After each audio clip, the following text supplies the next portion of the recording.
Cisco has announced that UCS Director will ascend into the cloud as part of a new infrastructure management service named intersight. Due to launch in Q4 2017, intersight is the product spawned by Cisco's Starship Server Management project and will eventually gain all of UCS Director's and UCS Central's features. For starters, there will be a base edition that does system monitoring, collects inventories of infrastructure, allows deployment of HyperFlex clusters and drives UCS Manager, IMC and HyperFlex Connect element managers. An Essentials edition will add policy-based configuration with service profiles, firmware management with scheduled updates, plus a service that refers to Cisco's hardware compatibility listing, makes sure infrastructure complies with the latest version and drives automated upgrade recommendations.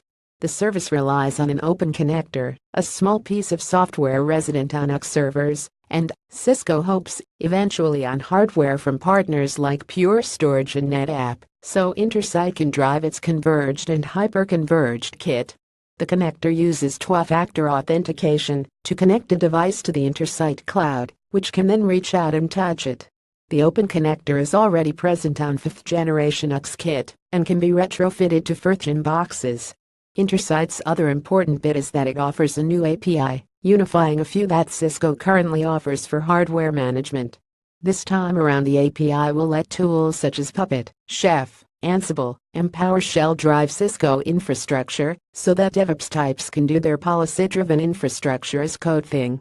A dashboard from Cisco's new intersight UCS Manager cloud service.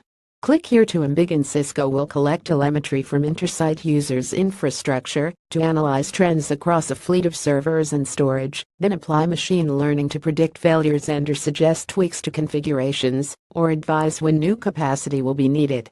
The service will start at US $12.49 a month per physical server.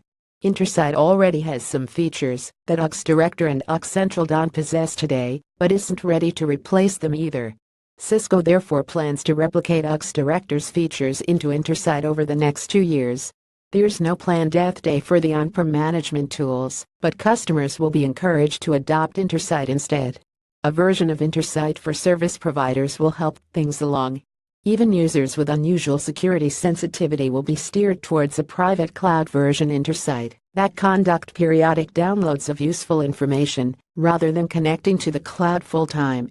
Todd Brennan, Cisco's Director of Product Marketing for Unified Computing, told the Register that intersight is unashamedly part of Cisco's plan to sell more software subscriptions. He added that customers want to shop this way, both to move from CAPEX to OPEX, and to access non-disruptive upgrades to management services that it's possible to access from the cloud, but hard to adopt on-premises. Brennan also pointed out that Cisco's not new to this game, as Meraki already manages over 1 million Wi-Fi networks from the cloud. The intersight team has examined how Meraki's team operates and borrowed the relevant practices and policies all the way down to restrictions on how many key Cisco personnel are allowed on the same plane. Interesting times therefore await UCS users, who will be asked to change the way they manage their infrastructure, albeit in ways that bring them up to speed with more modern ways of doing so. Sponsor the joy and pain of buying it. Have your say.